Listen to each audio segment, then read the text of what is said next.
dialysis has won the World Kidney Day Award for IPNA. So congratulations to Neha and her team, and I hope many others can follow this good example. So, to conclude, sustainability is not a compromise. It's a convergence of clinical excellence, patient-centered care, and environmental responsibility. And sustainable nephrology is good nephrology care. Please get involved in our task force, do our survey, and here is a QR code if you want to quickly scan that too. I also want to use this opportunity to tell you that the IPNA welcomes all doctors and allied health professionals. And in fact, you all have free membership. India still ranks as a low middle income country, not for much longer, thankfully, but as a low middle income country, you and all your trainees will have free membership, and all your nurses and allied health professionals. So we have two new groups, the IPNA Associates and the IPNA Affiliates. The affiliates are for multi-professionals, including your nurses, pharmacists, psychologists, dietitians. Please do encourage them to join. And the IPNA Associates is for all of you, all doctors who are not pediatric nephrologists, but still very actively involved in supporting the care of children with kidney disease. Again, it's free membership. You'll have access to an international group, regular webinars, educational material, and hopefully we will all learn and move forward together. So I've just told you what the IPNA affiliates is for. So general pediatricians, neonatologists, intensivists, and all surgeons can also join. And we welcome you all to IPNA. The role of the IPNA Associates is to bridge this between the primary care general pediatricians and the tertiary care nephrologists, also the adult physicians who look after children. And in fact, also we are launching a nephropathology group in the very near future. And this may be a value where you may find it's useful to have your pathologist there to discuss cases. I've told you this already. So to fast forward, you'll get access to the website, all the learning and educational material, and the IPNA app. And finally, we have our biennial meeting in Kyoto next year. So please do consider coming, especially when if you're a pediatric nephrologist, we welcome you all there. So thank you again. It's an honor for me to address you all today. And I wish you a very happy World Kidney Day for today and for all the rest of the year and in the future. Thank you very much. I have Neha here with a big beaming smile. So Neha, congratulations and keep up your good work and spread the message. Thank you. I would really want to thank you and the whole IAP. Dr. Neelam, madam is there. Happy birthday, ma'am. And thank you so much. I mean, let's hope that this year we are going to do some good programs in India and we'll be sharing everything with you. Absolutely. Thank you all. Thank you. Thank you, Dr. Shroff, for your message for all the pediatricians. Dr. Vasudev, can I ask you to take the proceedings? Yeah, thank you, and welcome all on board for the World Kidney Day, which is a very auspicious day for all of us who are doing pediatric nephrology and nephrology.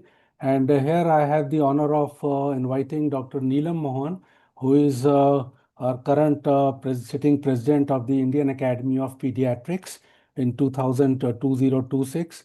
She is currently the chair of pediatric gastroenterology, hepatology, liver transplant in Medicity, Gurgaon.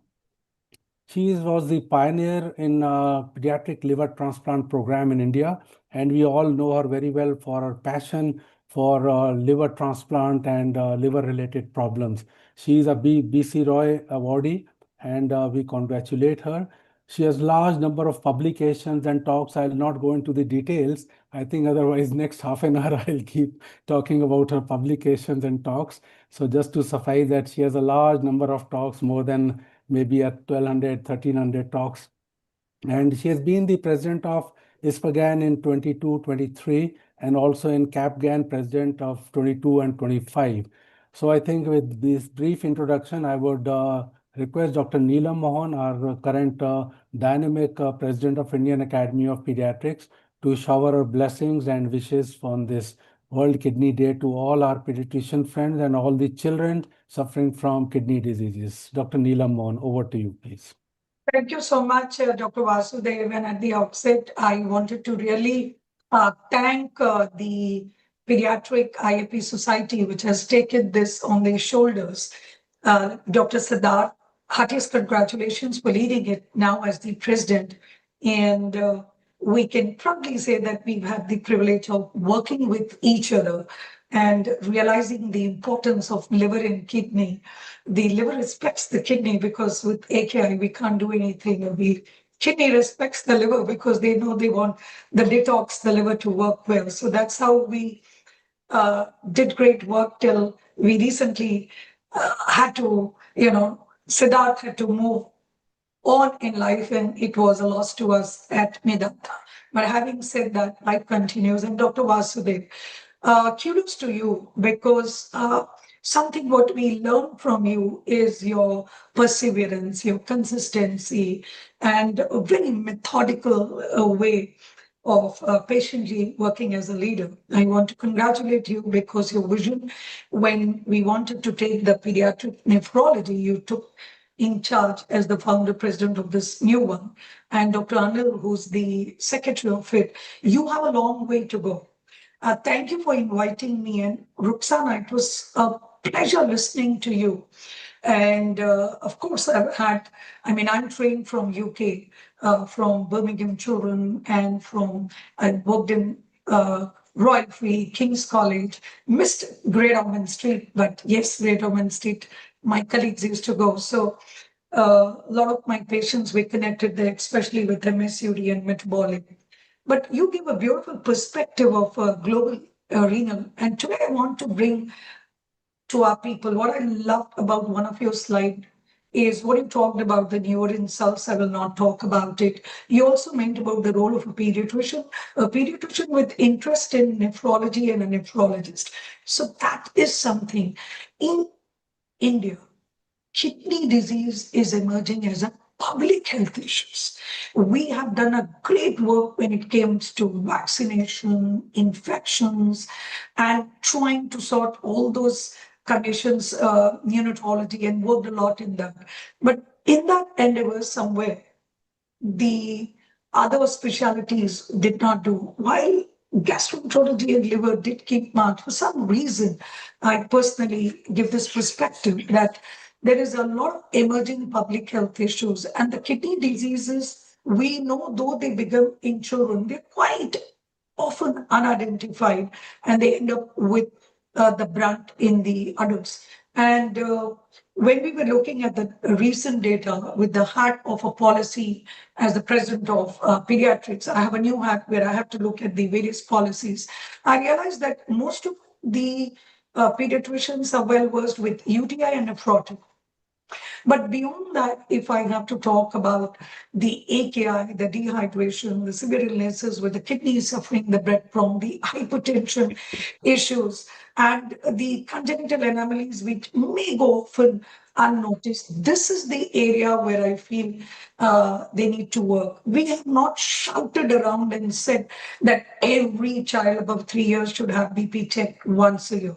Every child who has been on painkillers, anti-inflammatory, and the medications that we use, and any severe illnesses that they need to be chased for the AKI. So these are subtle things where we missed, and of course, less than 3 years, like your guidelines tell us, prematurity, those have been in the neonatology, care, etc., heart diseases. These are the people who need to be monitored. But if I talk to a pediatrician, sadly, this did not percolate. So here I am trying to make a big plea to the nephrologist out there. Is Dr. Siddharth, Dr. Vasudev, Dr. Anil, Dr. Murli, and all. My plea is that a lot more needs to be done beyond UTI and nephrotic, because when I talk and I see, I feel that the basics is needs to be pushed on because the congenital renal diseases and the other issues are getting higher. The percentage is increasing in the brunt because the others are getting lower. So I totally agree with Roxana, who talked about science, and I'm saying science and collaboration, kidney health for all. That's what I believe in. And I can give my commitment as the president of Indian Academy of Pediatrics to the Renal Society that if you can submit me a blue paper in the next 1 week, where what exactly would you want? I mean, we would be giving you an opportunity quarterly to present yourself nationally. We'll give you a space quarterly, this chapter, so that you're able to talk beyond nephrotic and UTI, because that where you want, why you want the BP to be done, what are the symptoms, when to refer, something like that, a blueprint for the country. And I'm there for you. Thank you so much for inviting me and wish this specialty big success and heartiest congratulations, Neha. Proud of you. Keep doing the good work.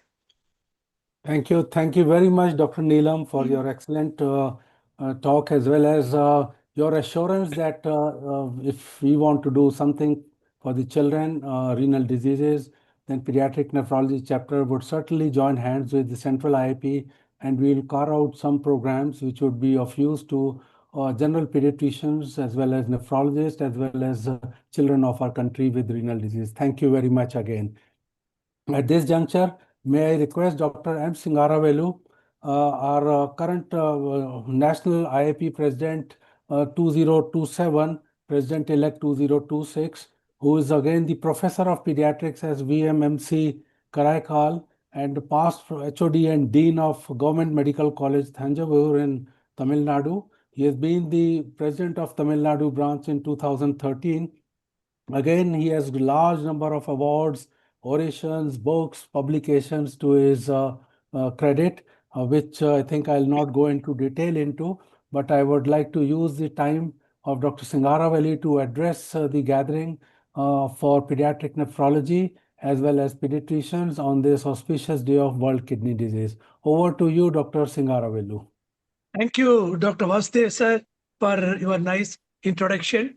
At the outset, greetings from my side to all the pediatric nephrologists in the platform for their wonderful work for creating awareness to our public and also to the practicing pediatrician about the importance of kidney diseases. So through celebrating, creating awareness of the World Kidney Day, on this juncture, we are very happy that we have the International Pediatric Association President, Madam Rachna Shroff. Welcome to our webinar, ma'am. Your talk was really wonderful, ma'am, because we are very much, because your green initiative is a major concern of our pediatricians, which we are bothering about it, and especially the plastics, which you have mentioned, is really we are thinking too much about it, and our environmental chapter is extremely doing well. I am very happy that you have taken up the initiative. And with this, my birthday wishes to our President Neelam Moham and our Secretary Ruchira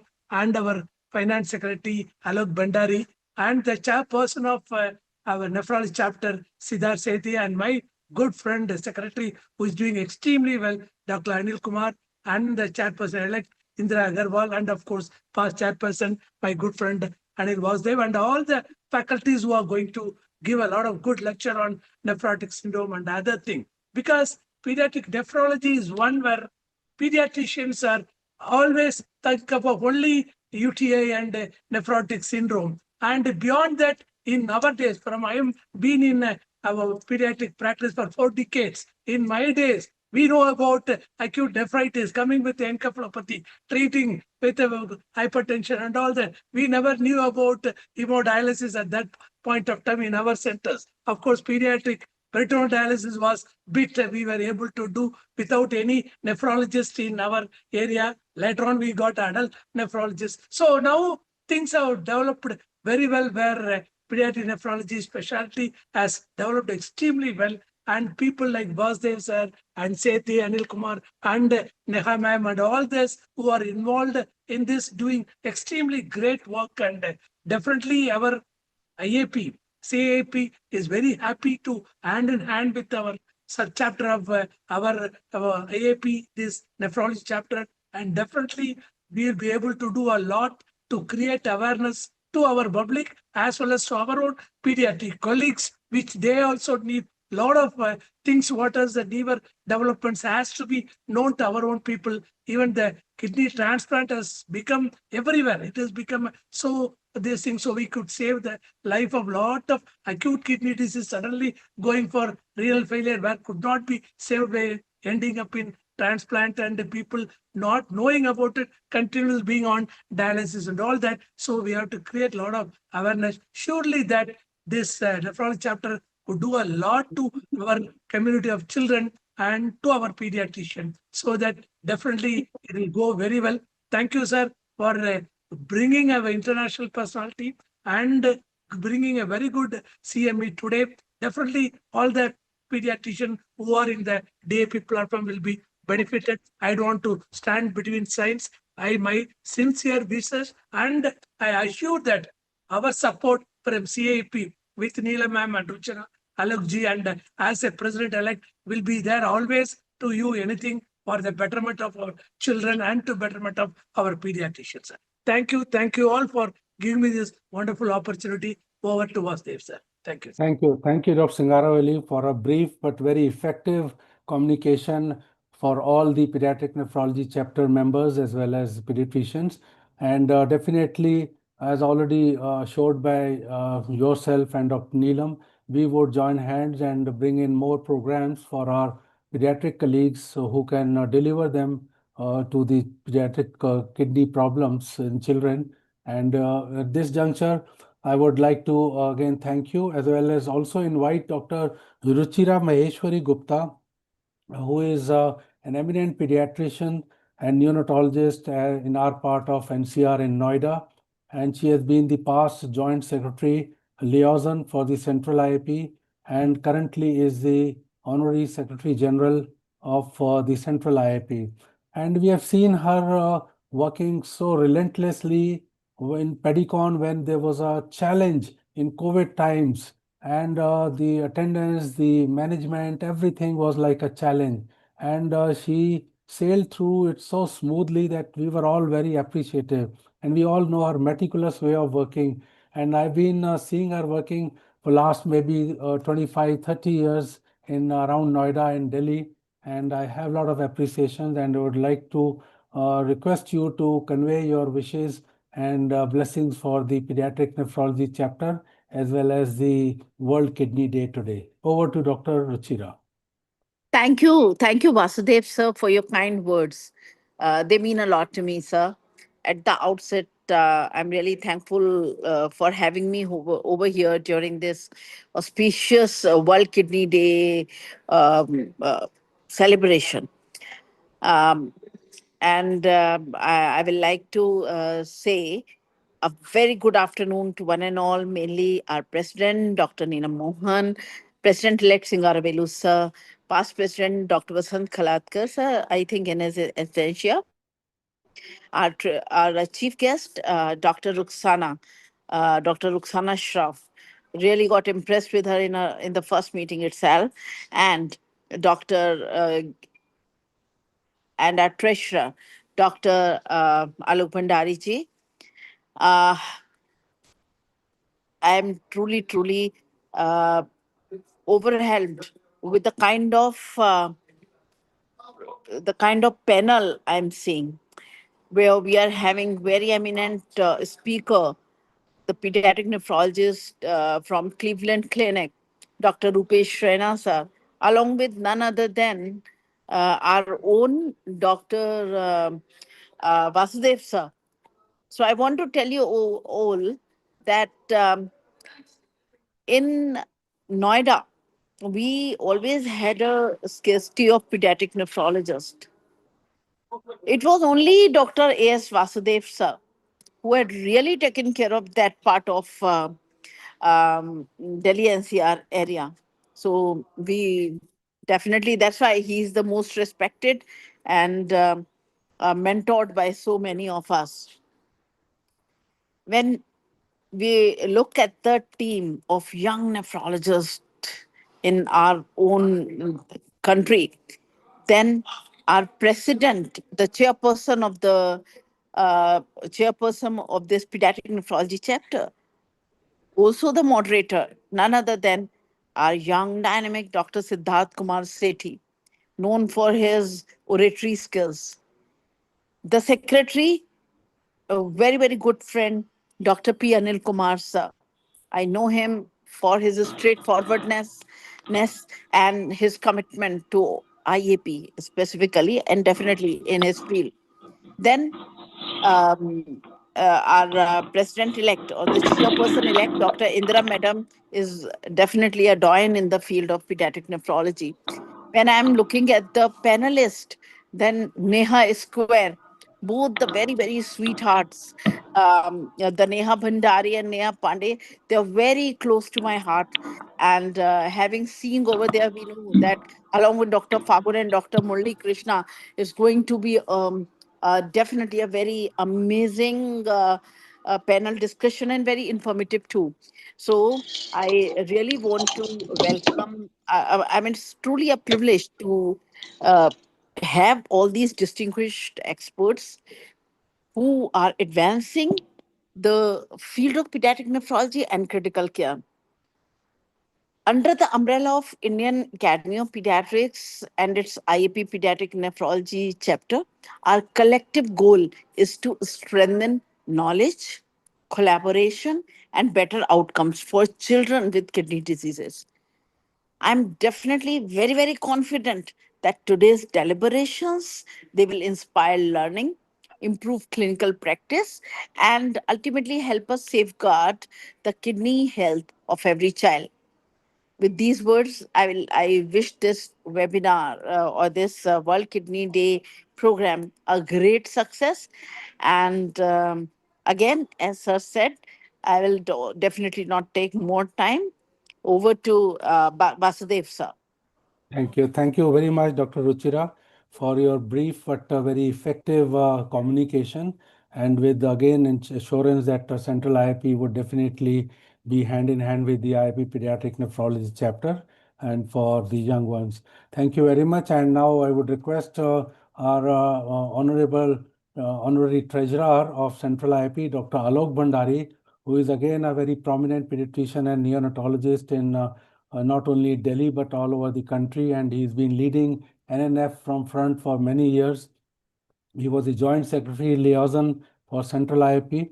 And again, I would appreciate his very hardworking and meticulous way of working. I've been closely associated with him for very many years, and I appreciate his all these virtues.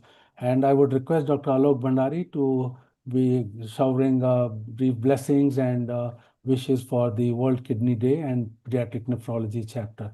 Over to Dr. Alok. Oh, Dr. Vasant Khalatkar has joined.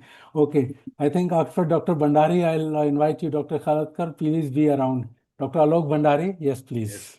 Well, good afternoon, friends. It's a great day. Really, World Kidney Day, getting a day dedicated to the kidney care, one of the most important organs in our body.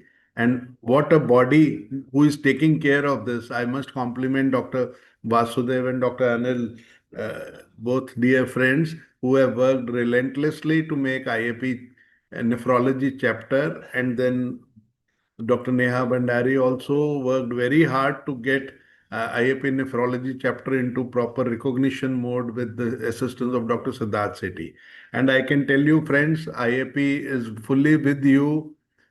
Whatever circumstances are there, IAP is with its IAP nephrology chapter full body, and my full compliments and best wishes for the success of activities of IAP nephrology chapter. And what a great idea to celebrate this World Kidney Day in full style. My compliments to you all. And thank you, friends, for taking out time. Thank you. Thank you. Bye. Thank you. Thank you, Dr. Bhandari, for your very kind words and brief assurance from the Central IIP. And again, we would definitely join hands and we will sit with you, all the office bearers, and take up something positive for all pediatric nephrology chapter and the pediatrician. Dr. Vasant Khalatkar is on board. Welcome, Dr. Vasant Khalatkar.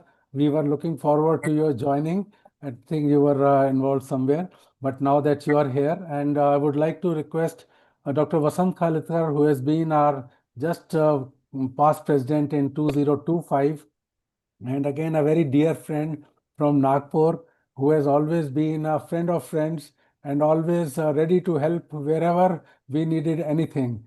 And I think again going for his biodata will again take a lot of No time. need, no need, Vasudev. Thank you, Vasudev, So for your. what we need is your time for giving wishes and blessings to the chapter, to the World Kidney Day, to all our young pediatric, young patients with renal diseases who need all the care and blessings from all the senior Yeah. and stalwarts from Central IIP. And Dr. Yeah, yeah. Khalitkar, we would like to have some wishes and blessings from you. Over to Yeah. Dr. Thank you, Dr. Vasudeva. Really, it's a pride moment today that we are celebrating the World Kidney Day. And I know it's a perseverance of you both, Dr.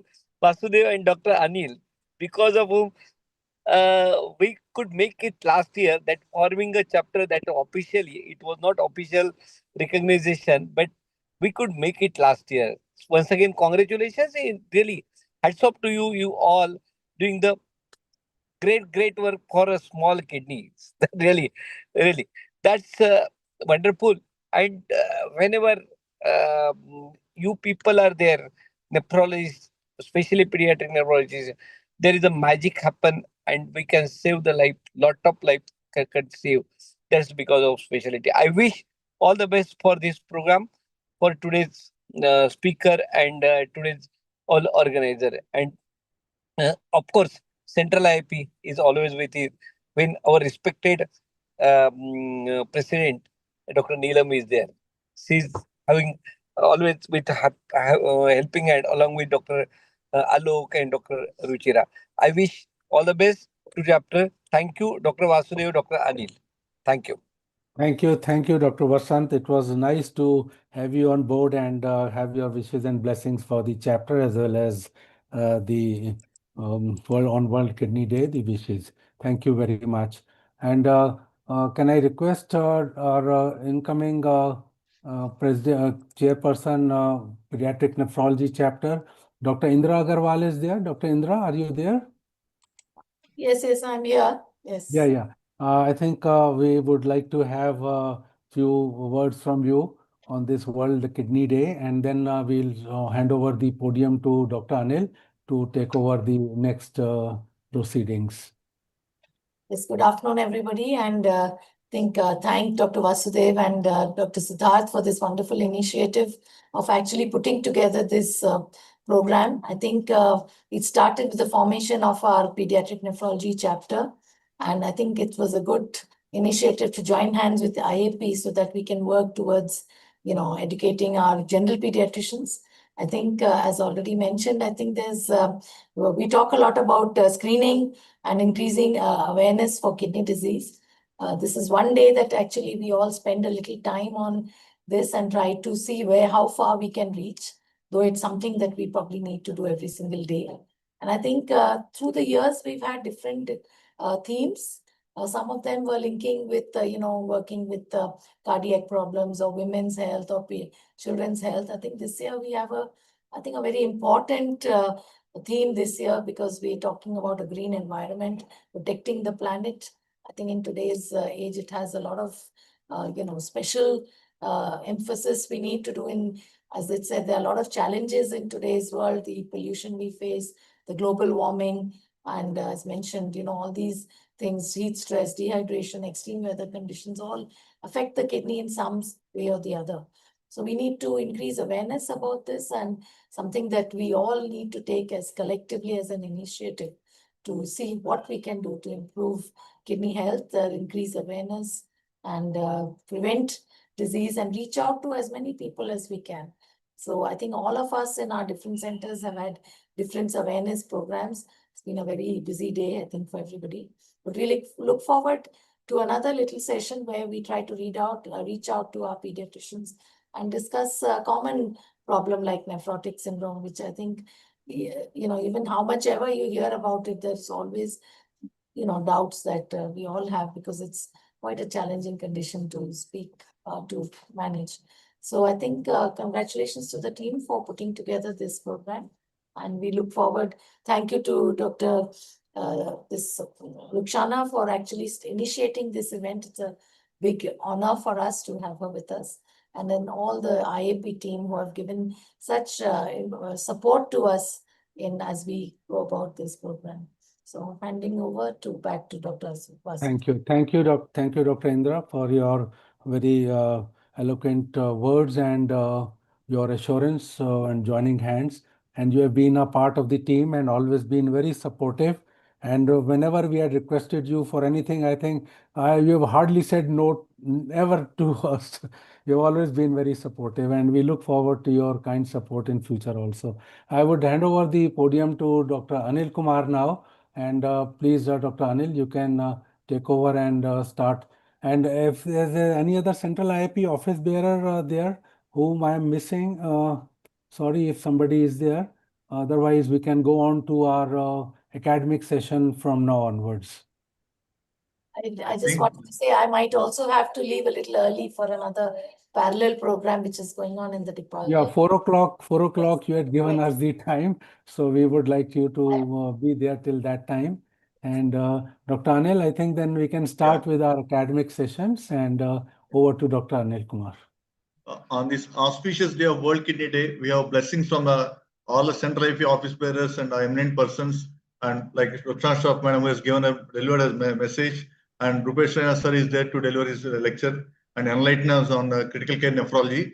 And with the blessing of all these people, we will proceed to nephrology. And on behalf of nephrology chapter, we pledge that we'll follow for green nephrology and start our working on this green nephrology and take forward the ambition of the Shroff Madam, which is a message which was given to us. And the next topic is critical care pediatric nephrology, where we are in critical care pediatric nephrology.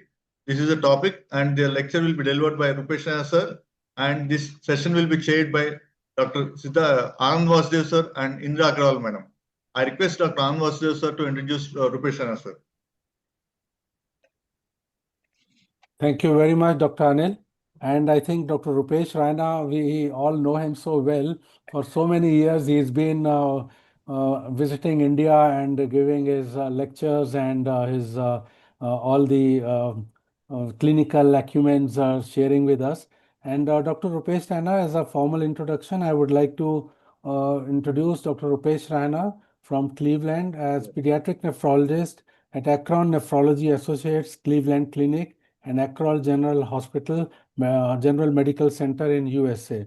And I know that he has got, and every one of us know that he has got a large number of publications, chapters in the books, and he has been contributing chapters for our IIP Pediatric Nephrology book also.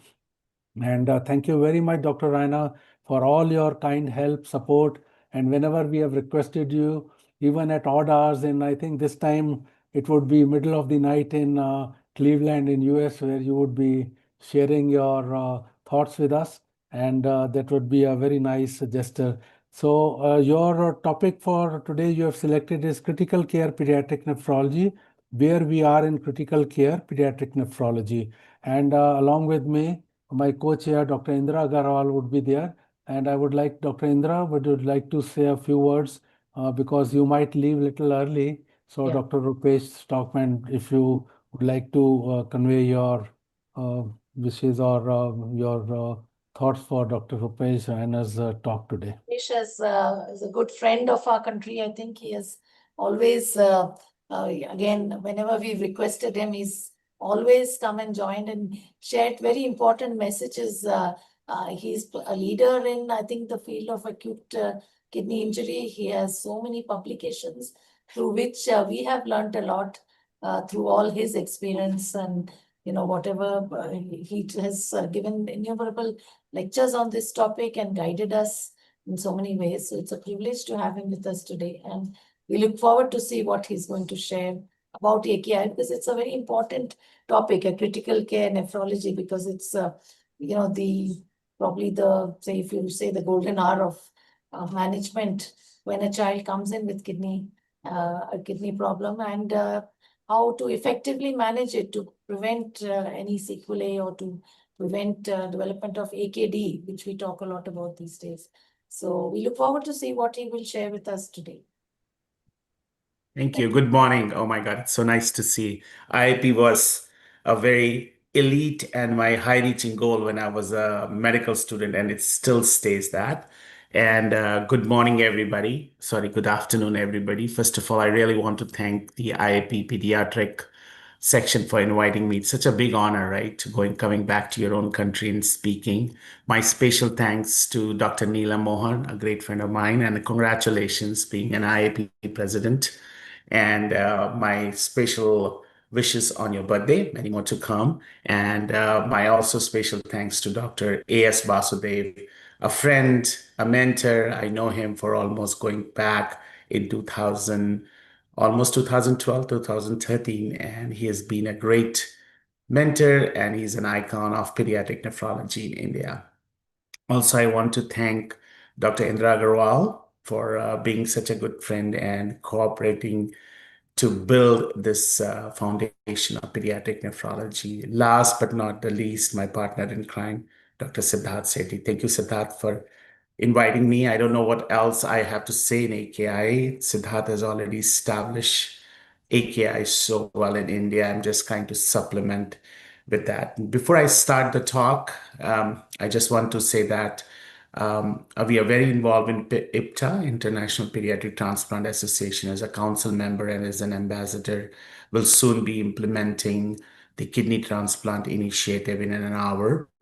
And being a part of the ISN in the hemodialysis and mainly the Sisters Renal Center, we are advancing our progress over there. And definitely with IPNA being the LMIC committee chair and leading the disaster and working very closely with Rukhsana on the green dialysis, you'll see a lot of changes coming along. I'm going to be very precise and short in the pediatric acute kidney injury. And I really want to address the AKI as a global perspective because this is a silent epidemic in global child health. And basically, it is all over the world. And the children's is not a singular disease, but I always love this term from my mentor saying it's a devastating systemic syndrome. If you look into the geographical dictates survival in severe pediatric kidney injury, we have high income country incidences high due to advanced surgical and ICU survival, but mortality in severe cases remains between 10 to 15%. But if you look into the low resource, which we use the term LMIC, incident is driven mainly by the infectious disease. Mortality in severe cases often exceeds almost going to be 50%. So I'll say 5 times. What are the advances going on in the AKI? Definitely it is associated with more morbidity and mortality. And there's a lot of emerging data that support the incidence of AKI in ICUs rising, and children with a severe AKI, KRT is providing a life-saving event and therapy, and optimal timing to deliver and modality by which to deliver KRT remains point of discussions, even in the adult literature. If you look into the Hoare paranoma that we are sitting in the LMIC, is a delayed recognition stems from the reliance on the lagging indicator and resource gap.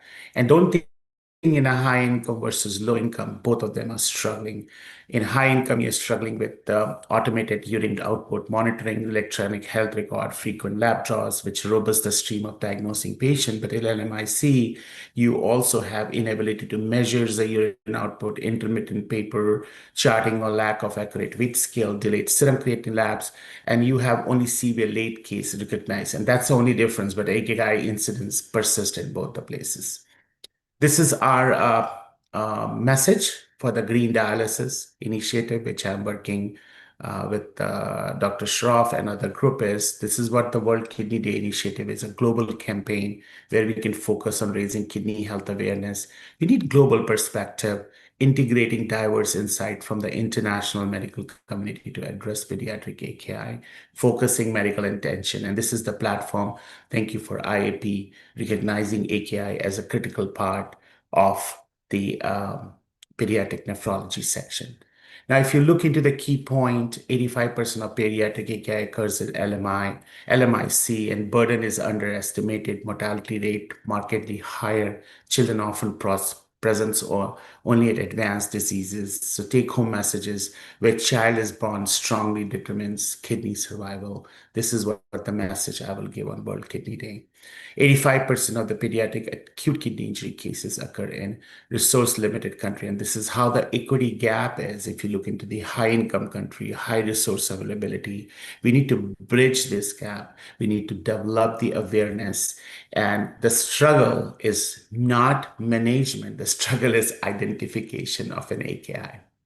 If you look up preventable strategy, that community-acquired causes of injury, it's a triad of risk: infection, dehydration, nephrotoxic medication, or behavioral gap. And I think what we need is poor healthcare seeking behavior and lack of monitoring is the mantra for what the World Kidney Day has to focus on.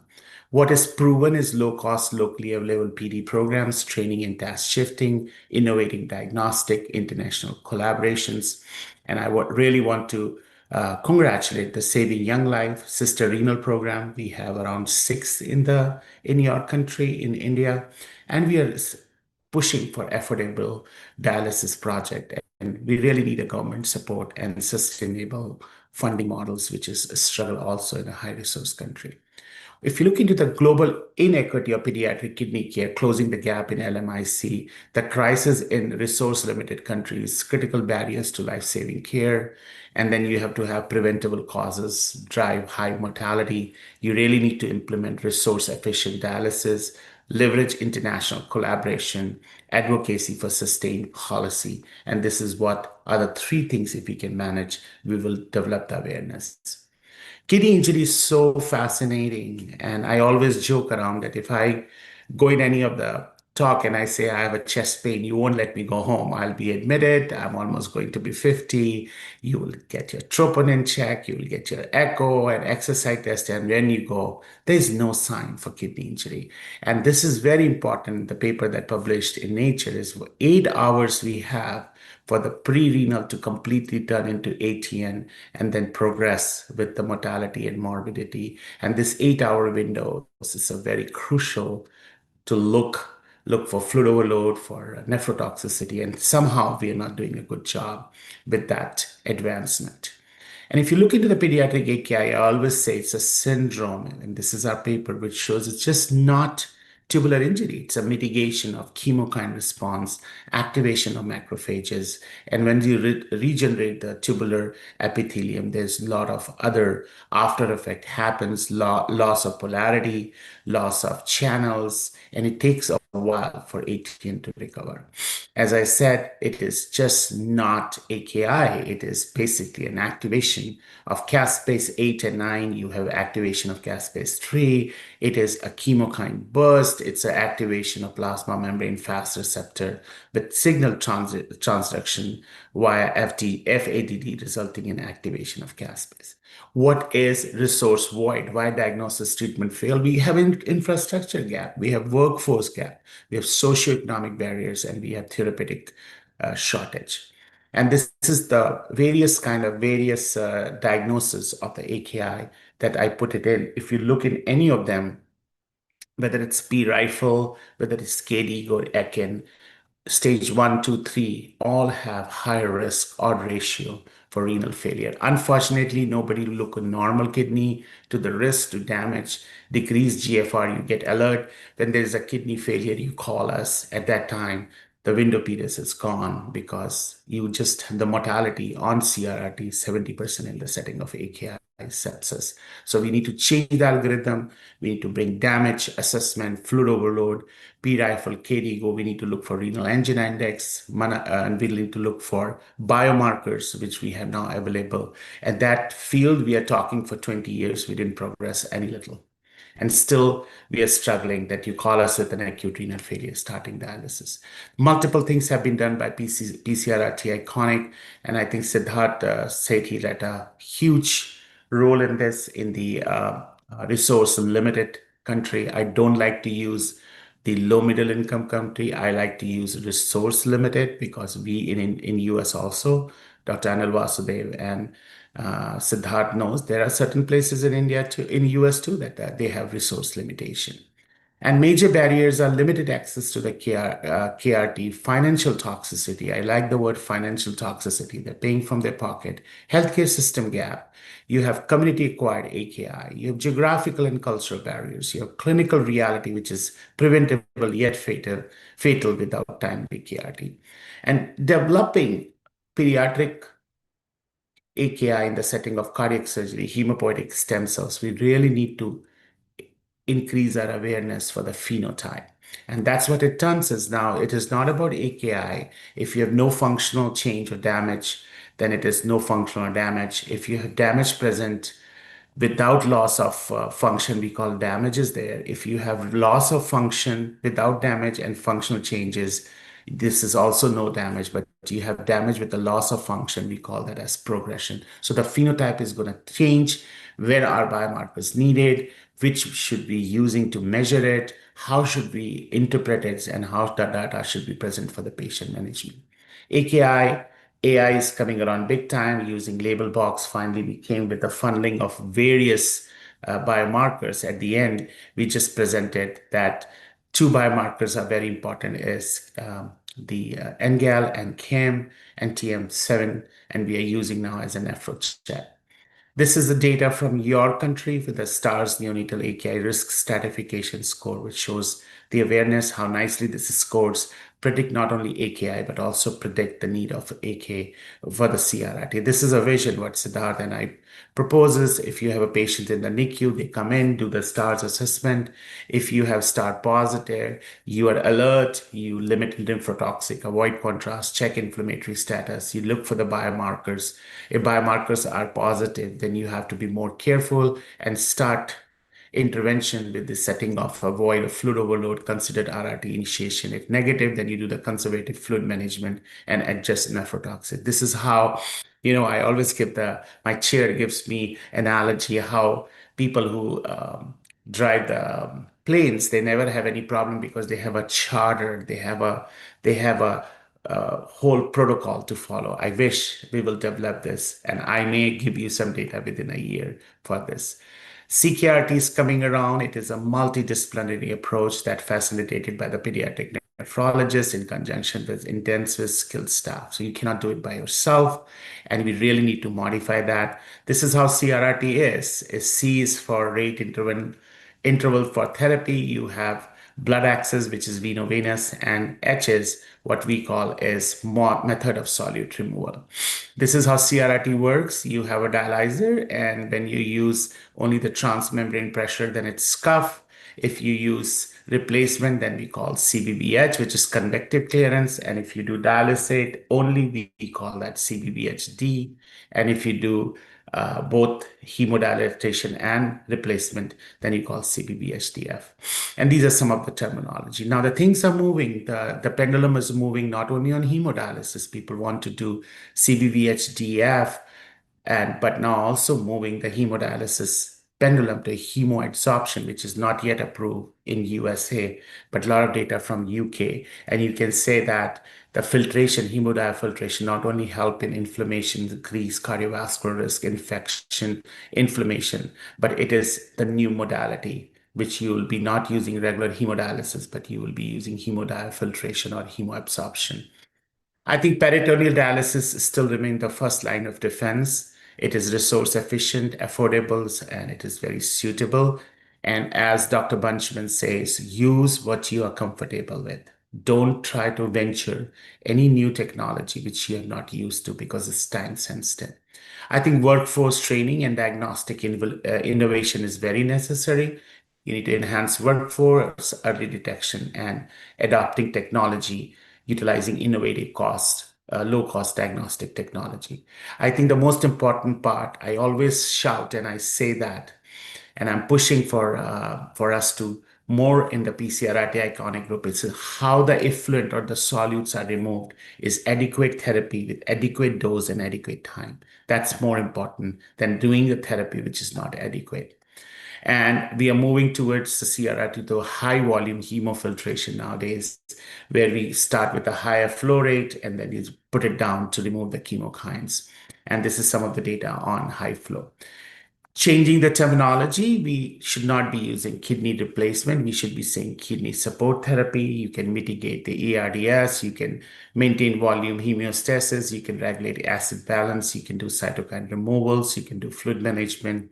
You can have nutrition support. And I just wrote a very nice editorial on critical care medicine about this.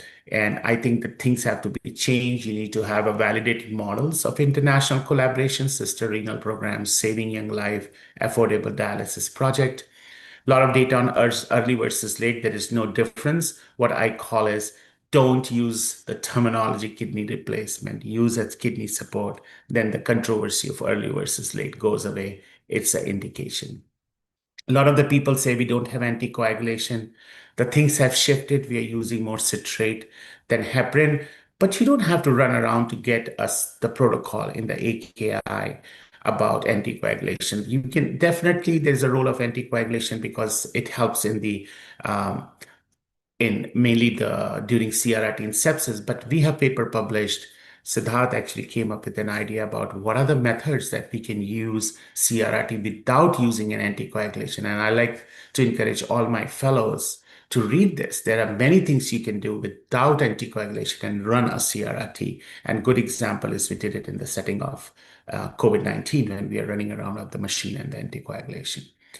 Key point is that all the children, especially in the low resource setting, sorry, I don't want to use the term low-middle company, especially for common infection preventable condition, insufficient awareness of kidney disease, lack of access, early diagnosis are important barrier. And you are the one which is a big voice in India for pediatricians to please break that barrier.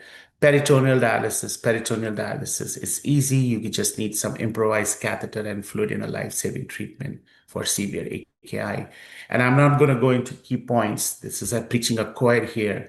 I always make a fun of the pediatric nephrologist in India. Is like I have seen trained in KGMC and in AIMS. I think general pediatricians in India are the state of art. They are so good in managing even the kidney disease and even other specialty. You guys are so well trained in US. We are so focused and so tunnel vision.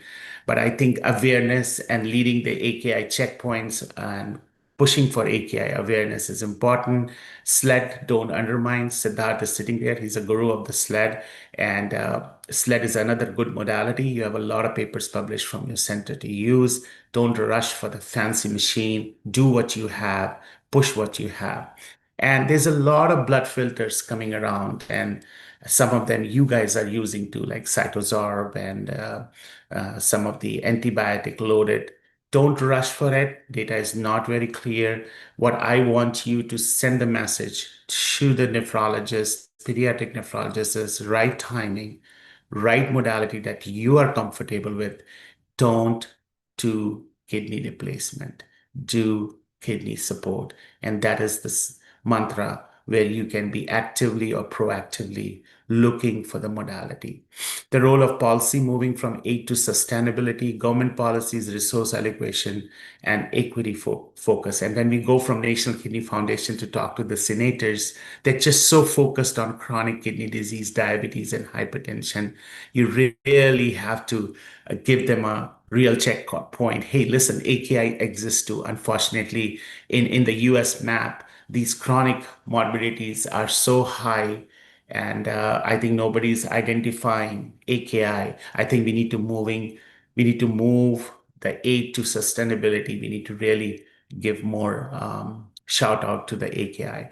These are some of the advances in the AKI CKRT. There's no difference in any modality. Do what you best you can. I like the term intensive therapy and delivery dose. What you give should be given in a time. You should not cut down the time. If fluid needs to be managed, we use citrate, but you can use any of the non-anticoagulation methods to do the CRRT or hemo or PD. PD, we don't use it unless you have a fibrin. And I will prefer bicarbonate in the dialysate because the data has been shown very well, and it's been coming up more internationally. And that's something is very universal in North America. Now, global pediatric kidney initiative and challenge, and this is what I wear multiple hat from IPTA. Now we are going towards International Pediatric Transplant Association. We are pushing a lot for the organ relocation.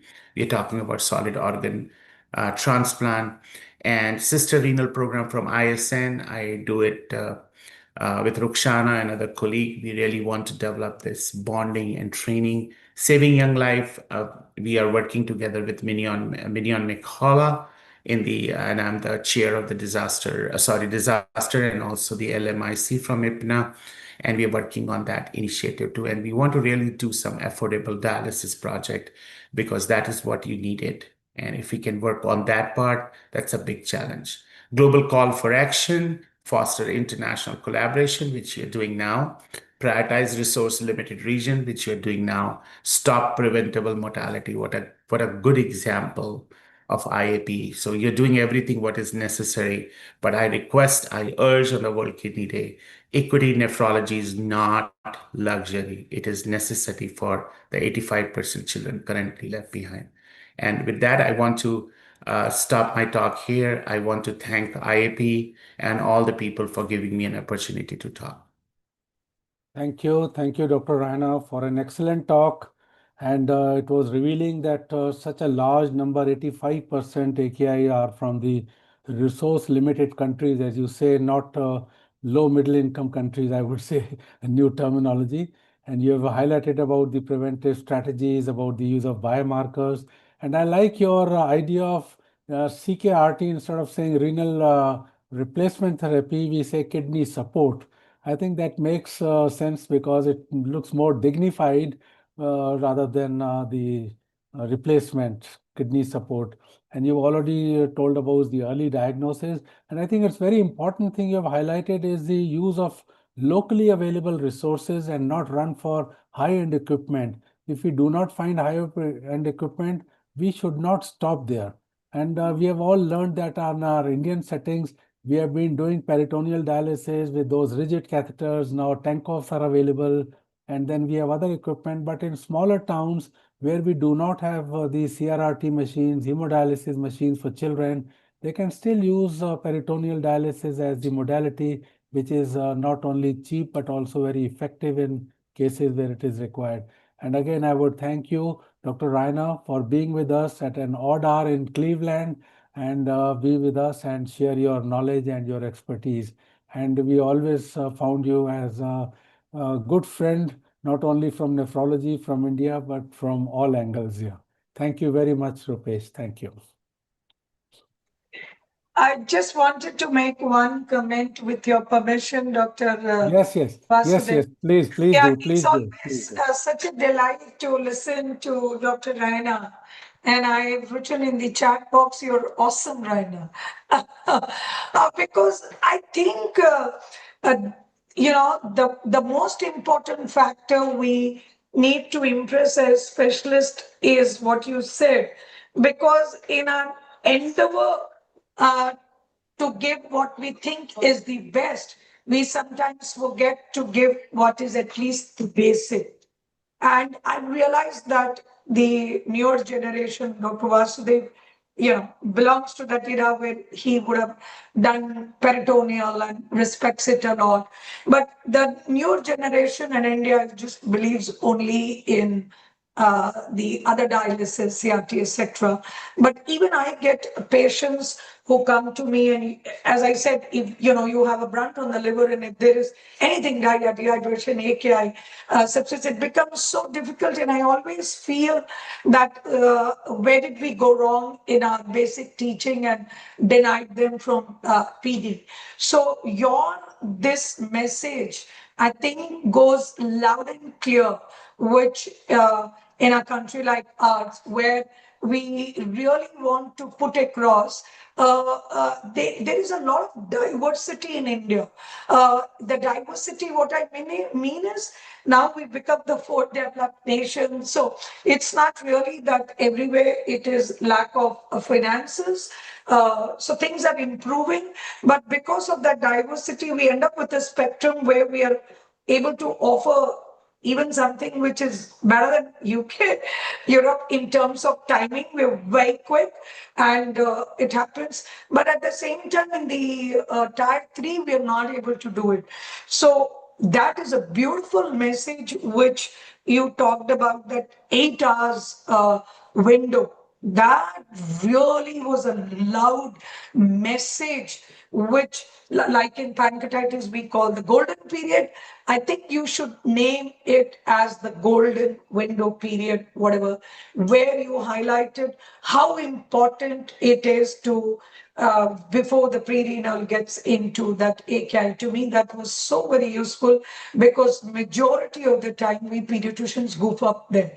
So that is where, what needs to be done to the nephrologist is part 2. They need to update themselves, but what we need to explain is this part, what you said, the golden period, 8 hours, use PD, which is simple. And if you can have certain methods, teaching through mannequins, I don't know, innovative, because your group, including Siddharth, who keeps writing, you believe in a lot of innovations because you have Africa as part of your team, and therefore you believe in a lot of innovations. So you should probably have more of improvement in workshops where we can do even PD at the 3 levels. That's my message to the high-ended nephrologist when they teach this. Today's messages from Raina were very crystal clear about those 2 8 hours and resource limited places, which I wouldn't call as resource limited. It may be resource limited and also skill limited. Both can be put across in resource and skill, with apologies. Thank you so much for giving me an opportunity to speak, Dr. Vasudev. My pleasure. Thank you, My Dr. pleasure. Mohan. Thanks a lot. My pleasure. Thank you, Dr. Rupesh, and thank you, Dr. Neelam, for your excellent comments. I would hand over the podium to Dr. Anil Kumar to continue with the next part of the academic session. Over to Dr. Anil. Thank you very much. Thank you, sir. It was an informative and crispy presentation by Dr. Rupesh Raina. I think that given practical points which are essential to for the practitioners as well as pediatric nephrologists to how to handle acute kidney injury, and at the baseline level where we don't have sophisticated facilities, and also the recent advances of the newer diagnostic models for diagnosing acute kidney injury. After an excellent talk by Dr. Rupesh Raina, let's move on to another panel discussion on nephrotic syndrome. This session will be moderated by Siddharth Sethi, sir, and he is another expert or doyen for pediatric nephrology in India. I request Dr. Siddharth sir to take over and continue with the nephrotic syndrome panel discussion. Thank you, Dr. Anil. And as usual, it was very nice to hear from Dr. Rupesh Raina. And like the way he said, you need to do what you're good at. So all modalities are good for AKI. You need to do what you are well versed with, what your center is well versed with. And Dr. Neelam also echoed the same. So we thought that we'll also have a very important panel discussion on nephrotic syndrome, since it's a very common disease which we see in our outpatient clinics, our IPDs. So I would like to invite the panelists, and you all met Dr. P. Anil Kumar just now. He is the secretary of the IIP Pediatric Nephrology chapter from Vijayawada. Dr. Neha Bandari, also you met just now. She's a senior consultant pediatric nephrologist from Akash Hospital, Dwarka. And I also welcome Dr. Fagun Shah. He's the vice president from Gujarat. He's the vice president of our IIP Pediatric Nephrology chapter. Dr. Neha Pandey is also here with us. She's pediatric nephrologist from Kailash Hospital, Noida. And Dr. B. Murli Krishna, he is a pediatric nephrologist from Mysore University in Vijayawada currently. So we'll start with common issues which we commonly face in our pediatric nephrology practice and even in outpatients. So nephrotic syndrome, though all of us would read in textbooks that the incidence is 20 to 30 per million population, but all of us, and I'm sure all of you would agree with me, it's quite a very common disease which we see in our practice, and somehow it's very common in South Asians. Even if we every day of our lives I do video consults, multiple consults with Asians living in different parts of the world. It's quite common in those Asians as well. So we'll start with a common case in our clinic, a 5-year-old with edema, oliguria, no cardiac illness, no jaundice, hematuria. This 5-year-old is hypertensive, has pedal edema, and we'll first start with uh, that what do we feel and what should be a differential diagnosis in such a case, and how do we define nephrotic syndrome uh, according to the Indian Society of Pediatric Nephrology. Over to Dr. Neha. So nephrotic syndrome, it is very important that clinical and biochemical, that is lab parameter, should be there. So like in this child, if you look at, she has proteinuria, but proteinuria needs to be quantified. It should be more than 1 gram, or it should be more than 40 milligram per meter square per day. Since in smaller children, it is difficult to quantify in this way. So we usually use this urine protein creatinine ratio. So if it is more than 2 milligram per milligram, then it is significant. Then another thing which is significant is edema. Like in this child, there's edema which can be periorbital or pedal edema. Then the third thing which is very important is hypoalbuminemia. So if the serum albumin is less than 3 gram per deciliter, that is also significant. And the fourth thing, earlier it was cholesterol. High cholesterol, that is more than 200 milligram per deciliter, was considered as an important point. But with the newer guidelines, it may or may not be raised. But the three characteristic feature, that is the significant nephrotic range proteinuria, hypoalbuminemia, and edema. These are three characteristic points which may be there, which are there in our case with the nephrotic syndrome. And Dr. Neha, commonly, we see pediatricians, adult nephrologists getting a 24-hour urine specimen. So what's your take on time specimens to define nephrotic syndrome? So if we consider like, if it is possible to get a 24 hours urine specimen, then it is the golden standard that can really confirm whether it is nephrotic range proteinuria or not, which is more than 1 gram. But supposing we are taking a timed specimen. So if we actually compare both the things, the timed specimen and the 24-hour protein, we can actually get a good correlation between both of them. So most of the time what we are using as a pediatric nephrologist is time specimen, but we prefer using the first morning sample because that would give us a better idea. Okay, thank you. So we come back to this case, and this child, like Dr. Neha just told us, looks like a typical nephrotic with 3+ proteinuria and hypoalbuminemia and associated hyperlipidemia. You can see cholesterol was 250. So there's no doubt that this child has initial episode of nephrotic syndrome as a cause of death. And what should be the test which we should undergo when you think of a child who's got first episode of nephrotic syndrome? So over to Dr. Neha Pandey this time. So, sir, we have a child who has come to us with the initial or the first episode of nephrotic syndrome. By and large, Dr. Neha has summarized, but what I would like to get at the first onset, this any child that has come to us requires a complete blood count. It requires a basic urea, creatinine, albumin. The cholesterol may or may not be done. However, the ISPN 2021 guidelines do suggest to get a baseline cholesterol done. Depending upon that, we need a urine analysis. We look for microscopic hematuria in the RB, in the urine analysis. Cast may or may not be there. We need to know, this is very important point, that microscopic hematuria may be present in some of the nephrotic syndrome babies who are presenting at the onset and may have some, may be a typical finding also. Apart from that,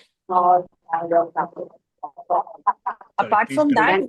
apart from that, what we need is a spot urine protein by creatinine ratio, which is included in the definition of the nephrotic syndrome. A spot urine protein creatinine ratio more than 2 milligram per milligram is considered as a nephrotic range proteinuria. Apart from that, this child will need a tuberculin test before we initiate the therapy for his nephrotic syndrome. What I want to put some emphasis is that not every child requires a C3, C4 ASO at the beginning of the episode of the nephrotic syndrome. Only if you see findings such as there is a persistent microscopic hematuria, or there is a gross hematuria, or if there are any other features that are suggestive of a systemic involvement, then this child may require a C3, C4 ASO. Apart from that, a radiological chest X-ray and an ultrasound just to complete the list and have a baseline investigations with her should be fine for this. Thank you so much, Dr. Pandey. A very common question asked to us from multiple pediatricians whenever we do a meeting or a webinar is whether what's the reliability of Montu? Should we do Montu in each patient?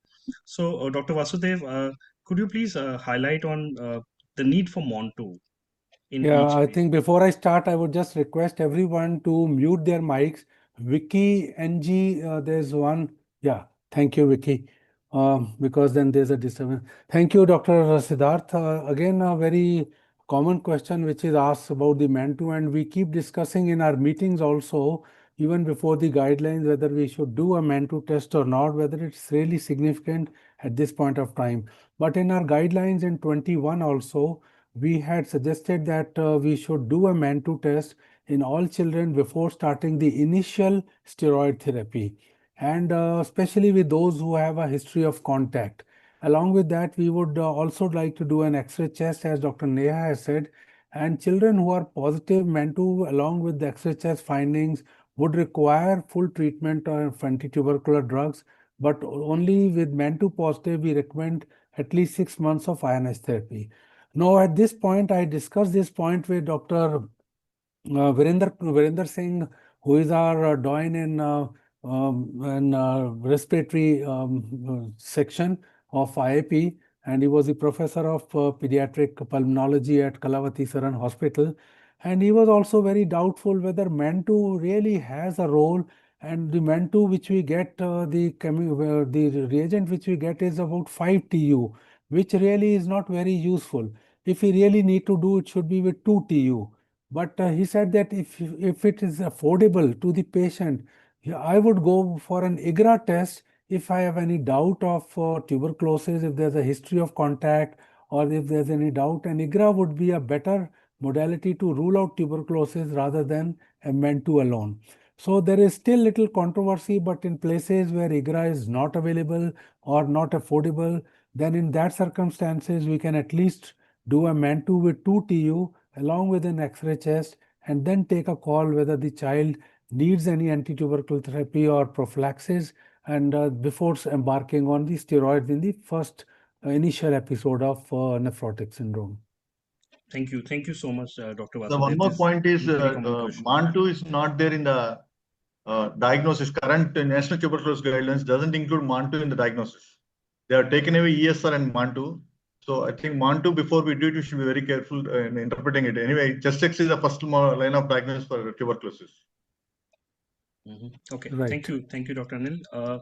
We have a question in the chat box. Can I ask Dr. Neha Bhandari? Dr. Bhandari, you're here? Already answered. Yeah, okay, you answered online? Yes. Okay, thank you so much. So the question was what negative history should be taken in cases of nephrotic syndrome? And Dr. Bhandari has answered online on we should look for history of infections, look for secondary nephrotic syndrome like rash, hematuria, joint pains, history of tuberculosis, a family history of kidney disease. Thank you so much, Dr. Bhandari, for being so prompt. Thank you. So let's move on to treatment. And Dr. Anil, could you highlight how do we treat this first episode? First episode of nephrotic syndrome, the drug of choice is prednisolone. Other alternative drugs, deflozacort, all these things are not considered. So prednisolone should be given in the dose of 2 mg per kg per day, given on our 1 to 2 divided doses for 6 weeks, followed by 1.5 mg per kg per day, given on alternate day for 6 weeks. There is no role of tapering. However, the recent guidelines says that in children, if you calculate the prednisolone on body surface area, the efficacy is more. If you are basing on body surface area, it should be calculated as 60 mg per meter square per day, given BD dosage, and for 6 weeks, followed by 40 mg per meter square per day, given once a day in the morning and alternate day for 6 weeks. Thank you. And Dr. Anil, what about antacids? Do you There is no routinely role for use any antacids? antacids or proton pump inhibitors or anything in the pediatric age group, unless they have any symptoms. Okay, thank you so much, because we commonly see prescriptions from multiple pediatricians who do give antacids as a routine with steroids. Thank you for highlighting that point that we only give it if needed. Thank you. Actually, Siddharth, I just want to make a point because Fagun, thank many you. a times, apart from antacids, there are a lot of other agents like calcium supplements and multivitamin supplements and iron supplements, etc. are given. And when we ask the patient that what are you really taking, then they forget to take the steroids and are just giving all these drugs. So it is very, very important we keep our prescription to minimum whenever we are dealing with such a important condition. Thank you so much, Dr. Fagun, and thank you for being here. I can see you're driving. Uh, drive safe. No, I am not So, driving. Actually, my driver is driving, so that's not a problem. okay, thank you, Fagun. So we have the second case with us, and we'll address this with Dr. Fagun Shah. This is a common case in our clinic. We do see children from far off, a 4-year-old child, 12 kg, a known nephrotic, and he relapses multiple times in a year. He's been virtually on steroids, and he relapses on high dose of steroids. He's 12 kg. He relapses on 18 milligrams alternate day within weeks. So he's been virtually on steroids since last 2 years. So Dr. Fagun, could you highlight how do we define a frequent relapser or a steroid dependent? So, in any patients who is having a frequent relapse of the nephrotic syndrome, it is very, very imperative that we take a good history so that we come to know that actually how frequent are the relapses, and if the child is relapsing, then what dose he is on actually when he is relapsing. So basically, if we take into consideration this patient who is relapsing almost around 5 to 6 times a day, it seems that the child is most probably a frequent relapser. And as per the definition which is given in our Indian Society of Pediatric Nephrology guidelines, a child who is relapsing more than or equal to 3 times in 6 months, or more than or equal to 4 times in about 1 year, is considered as a frequent relapser. But at the same point of time, we should always see that if the child is relapsing on a particular dose or not.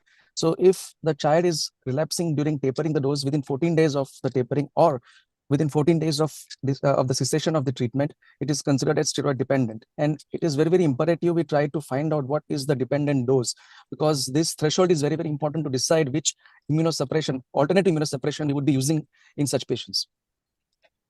Thank you, Dr. Fagun. So definitely this child needs a steroid sparing agent. So how do you choose your next steroid sparing agent in these children who are frequently relapsing, steroid dependents, who have side effects of steroids? So how do you choose your next agent? So first of all, again, it is very, very imperative we try to see whether the child is a frequent relapser or a steroid dependent.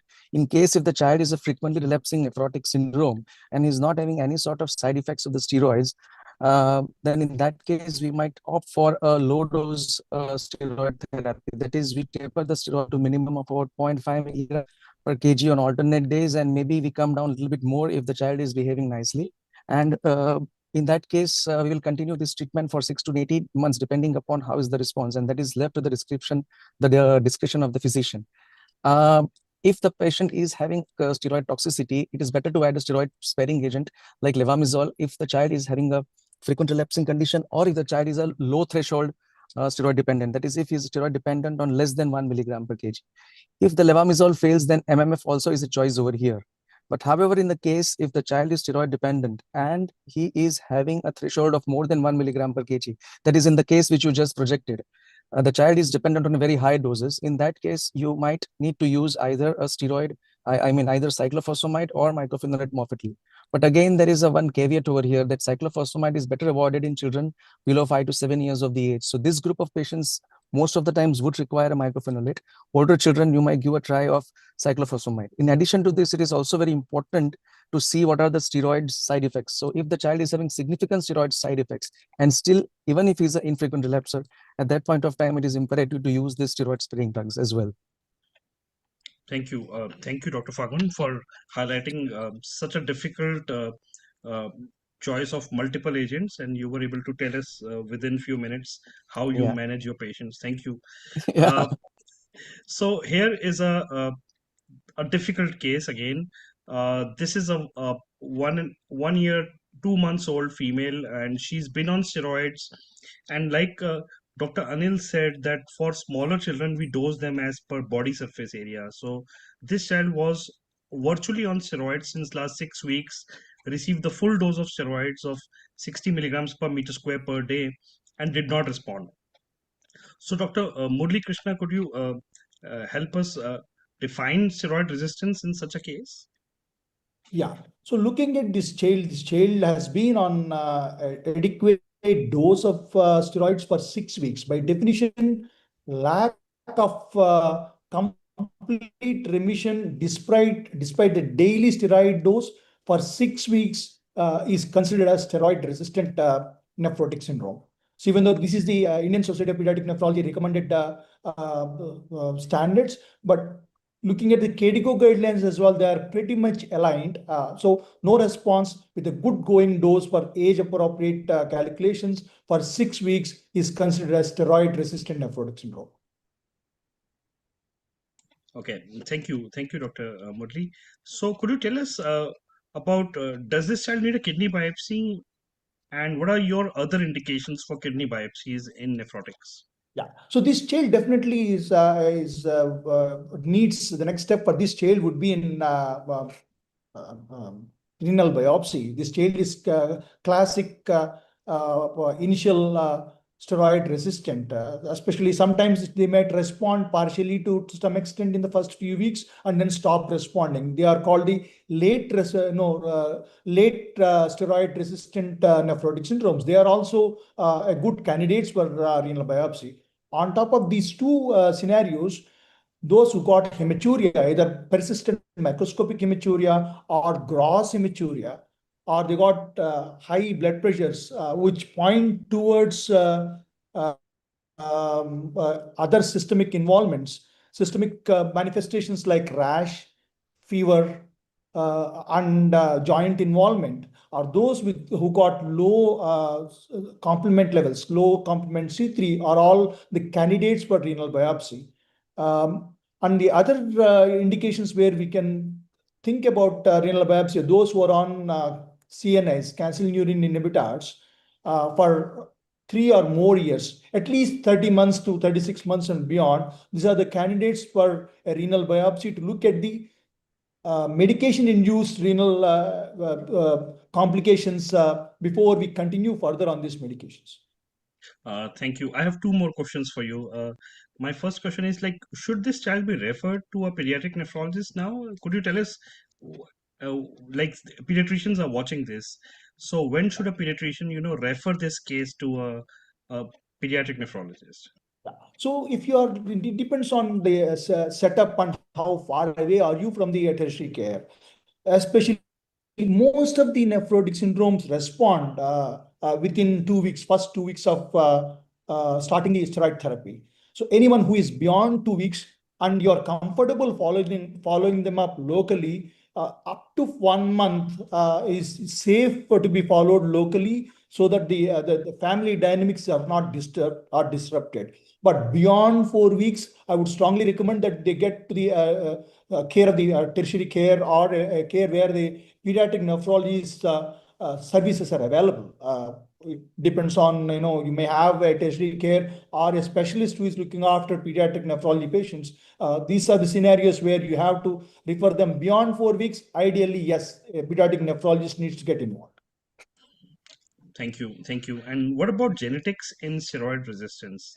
So that's my last question in steroid. Yeah, steroid resistant and genetics, if there is a strong family history or if there is there are other syndromic components, there is probably a role of genetics, but on the face of it, straight away, steroid resistant nephrotic syndrome, blanket, we don't recommend genetic investigations. Thank you. The next question for Dr. Fagun and Neha. So I'll start with Dr. Fagun first, and then we'll take Dr. Neha's opinion. Dr. Fagun, so how do we treat steroid resistance? Though this is a question, I think, out of a general pediatrician's perspective, but if you could just highlight how you treat. Yeah, so it is very, very important that the steroid-resistant cases are better treated by the pediatric nephrologist because they're associated with a lot of complications of chronic steroid toxicity, etc. The drugs which can be used or which are normally used in the patients with the steroid resistance are the CNIs, that is the calcineurin inhibitors, and these are the drugs as either cyclosporine or as tacrolimus. So normally these drugs are started along with the steroids. Steroids are gradually tapered and stopped after 6 to 9 months, and we might need to continue the calcineurin inhibitors for a significant amount of time, at least for a year. If in case if they are continued for a longer duration, more than 2.5 years, then we might require a repeat renal biopsy. But all these drugs has a lot of has a lot of toxicity, like renal failure itself, or chronic renal toxicity in the form of tubuloindustrial nephritis, etc. So there has to be under the care of a nephrologist when we treat these conditions. In addition to this, there are other comorbid conditions like obesities or sometimes high cholesterol, etc., which also needs to be dealt with, especially with statins, etc. And the supportive care is very, very important in such kind of children, with proper drugs, diet, and also vaccinations and immunizations. Thank you, Dr. Fagun.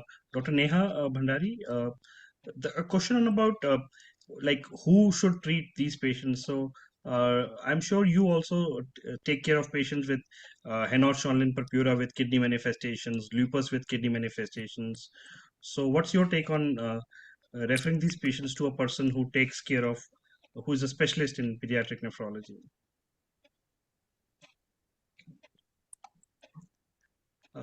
Dr. Neha, you're here? Am I audible? Yes, you're right. Okay. So I want to start with something before. Like there was one question where we thought about genetic testing and just going prior. So it is very important in a case of SRNS, we really need to rule out whether this is secondary to a minimal change disease or to an FSGS. If supposing we get on biopsy FSGS, it would be a good idea to do a genetic testing, because these children are the most difficult to treat, since if the genetic testing comes positive for them, they would be really difficult to even respond to CNIs. So we really need to prognosticate the family for these children. Then going about it, like these are one of the most difficult children. I think they are the most scarier thoughts for any pediatric nephrologist to get an SRNS, because most of the time these are the children who would land up with CKD. These are the children who would be relapsing, would be having multiple infections, because we would be giving them lot of immunosuppression.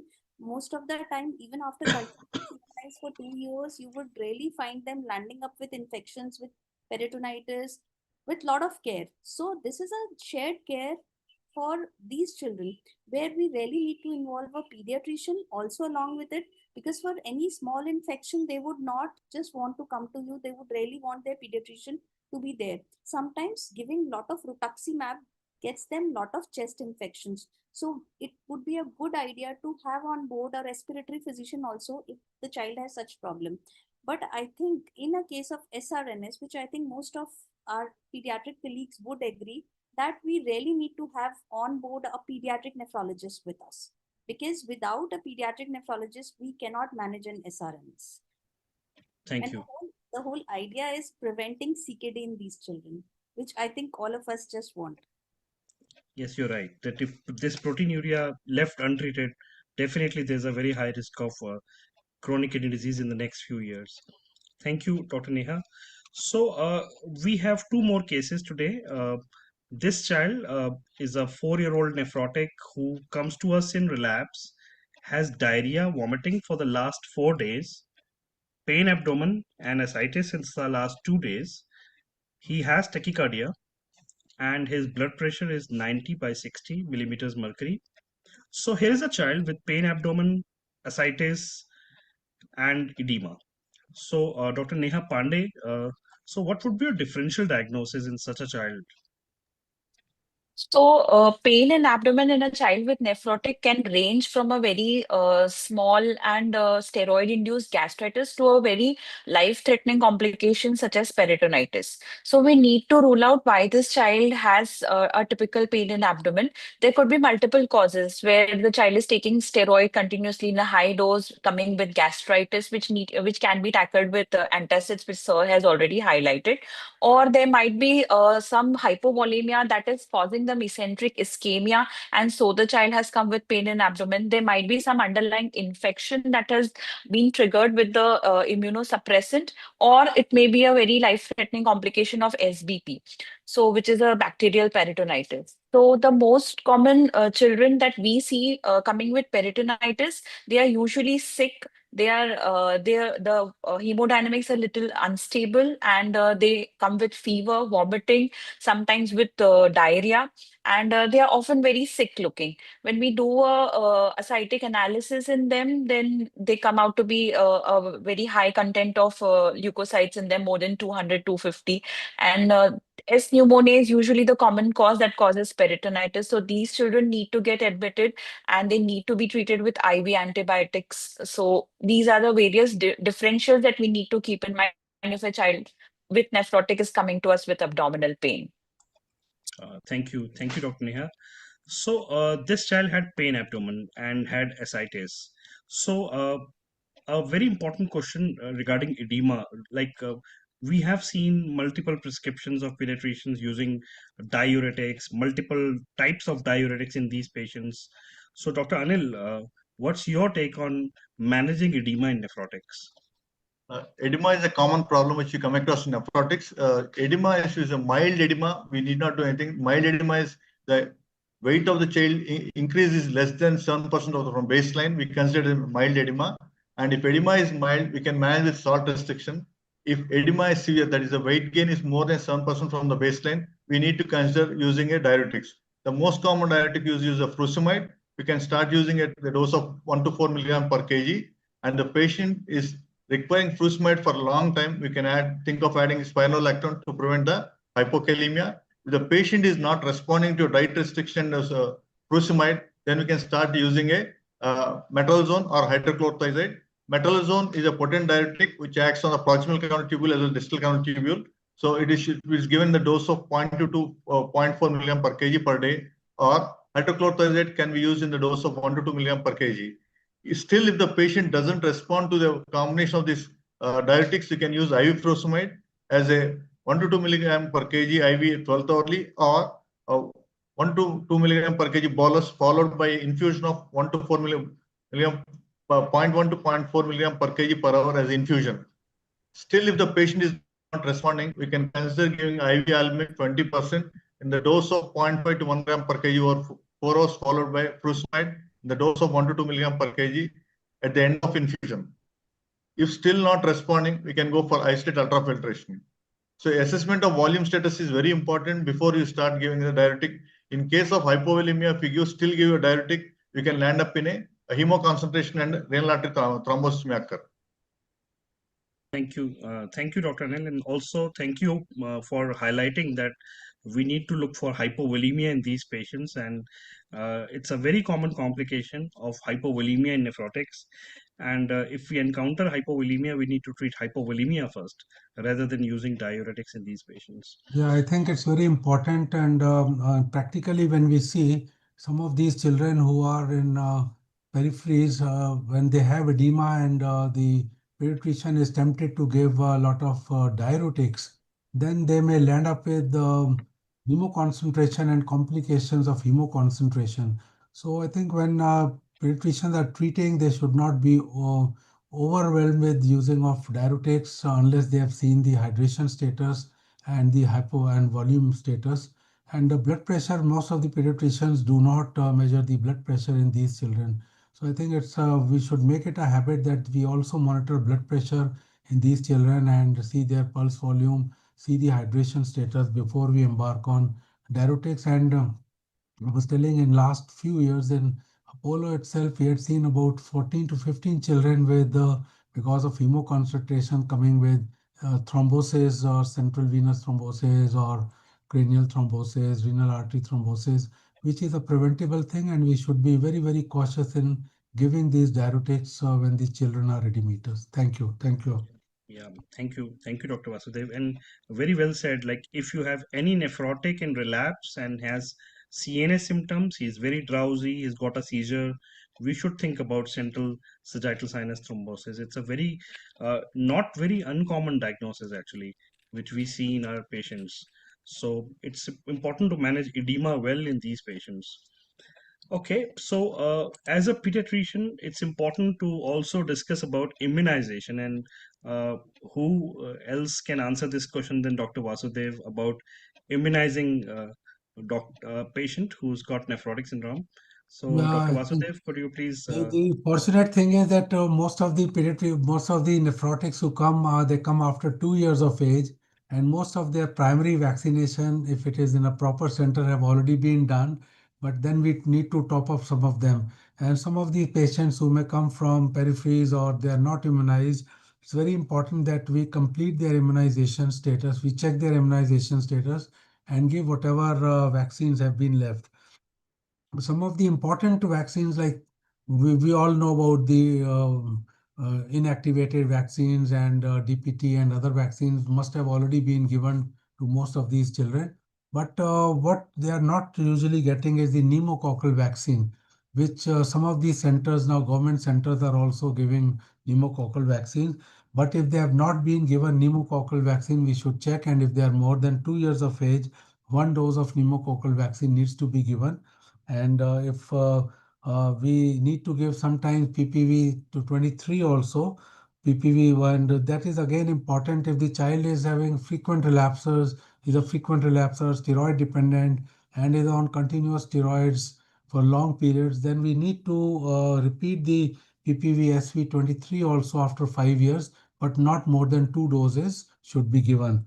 Then again, varicella vaccine again is very important, because sometimes these children can have, if they develop varicella, they can have a very, very bad course of varicella. And if they are on drugs like cyclophosphamide, that sometimes can be fatal also, and it can cause a lot of complications. So varicella vaccine should be checked. If not given, and if the child is on steroids, high doses of steroids for prolonged period, then we have to wait for that window where the child is off steroids, and 1 month after this child has been off steroids, the child should be given the varicella vaccine. Then again, influenza vaccine, inactivated vaccine, we prefer giving them on annual basis to almost all these children with nephrotic syndrome. And also check the status of hepatitis B vaccine, though most of the children would have already received hepatitis B vaccine. But if you have any doubt, get the antibody levels done. If they are less than 10, they need a repeat course, and we need to give them full course of 3 doses followed by a booster dose in these children. Apart from that, some of the inactivated vaccines, if required, can be given. Situations sometimes come when the child needs a live viral vaccine and is on steroids. But if he's on alternative steroids and the dose is not very high, on a low dose alternative steroids, and if it's a pressing problem, then we can give a live viral vaccine also. What is not recommended is a oral polio vaccine, not only to the child, but even to the contacts in household. We should avoid giving oral polio vaccine, which till few years back we were being given very, very on these polio days and pulse polio days. And we have seen children that they were taken to the camps and given polio vaccines. They did not ask, but please remind all your patients that before giving any vaccination, they should consult their pediatric nephrologist, get a clearance, and then get the vaccine from wherever they want, their pediatrician or other centers. And I think all the pediatric nephrologists who are here, they can add on if they have any other experience to share about the vaccination part. So thank you, Dr. Vasudev, and I you think very well one more thing added. that I just want to highlight, which is more a concern of pediatric nephrologists, that if the child has been on cyclophosphamide, then we have to avoid vaccination till 3 months after stopping. If the child has been on MMF and calcineurin inhibitors, then we need at least 1 month of gap after stopping steroids. And if the child has been on rituximab, then we wait at least for 6 months before we can safely give the vaccine. So I did not talk about these in earlier talk because they were more of concern to our pediatric nephrologists who would know most of these things. But from general pediatrics point of view, I think I've already highlighted. And if somebody wants to give any additional information, please do so. No, I think it was very nicely elaborated on uh, whom to vaccinate and what is the best time to vaccinate. And you did talk about all the important kind of cases, steroid dependent frequent relapsers, and children on cyclophosphamide, when to vaccinate these children. So it is an important area, and thank you, Dr. Vasudev, for highlighting. So today we did learn from our president that nephrotic syndrome is quite a common case, and uh, but we still need to learn a lot about this patient. There are a lot of challenges which we face every day, from intractable edema to infections to medication toxicities, school absenteeism, growth stunting. Thrombosis is not uncommon, and progressive disease is also not uncommon. And I, in fact, see multiple patients of nephrotic syndrome who underwent a transplant, and even after a transplant, it's not a very easy disease. It There is a very high risk of recurrence. So it is a disease which needs mention to all of the pediatricians. And I would like to thank the IAP Pediatrics, the Indian Academy of Pediatrics, for giving us this platform. And I'll hand over the mic to Dr. Anil Kumar for the vote of thanks, and if there are any questions in the chat box. All the questions in the chat box are answered, sir. It was an excellent discussion. Thank you, Dr. Sudas, sir. And I thank all the panelists, each one of them, for joining and making this panel discussion interactive and lively. And I also thank all the central office IEP office bearers, Dr. Neelam Mohan madam, Dr. Singarvelu sir, and Dr. Vasant Kalkar sir, Alok Bandari sir, and our IEP chapter president, past chairperson Dr. Anand Vasudev sir, Indira Agrawal madam chairperson and our current president Siddharth sir, for making organize this World Kidney Days function and also making it a grand success. I also thank our treasurer Dr. Murali Krishna sir for joining this as a panelist and also in helping in organizing this event. I thank all the participants who have joined this webinar and making this webinar a grand success. And we hope we will bring a few more webinars in the next month. One more come with an interactive session or a webinar which is interesting or of practical relevance to and spread the knowledge of kidney disease across the country. Thank you one and all for joining us and making this program a grand success. Thank you. Thank you, Dr. Anil, for conducting it so well, and Dr. Siddharth and all the panelists and all the participants who participated in today's webinar. And we look forward to more such interactive sessions from the IIP Pediatric Nephrology chapter. Thank you, Dr. Bandari, for being with us till end. So nice to see you. Thank you very much for joining us at the odd hour and delivering an interesting and elaborate lecture on acute kidney injury. I also thank Dr. Singarvelu sir for joining us. Yeah. Thank you, Dr. Rupesh, for being with us for till the end. I think it was a pleasure being with you. Thank you. Like this. Thank you.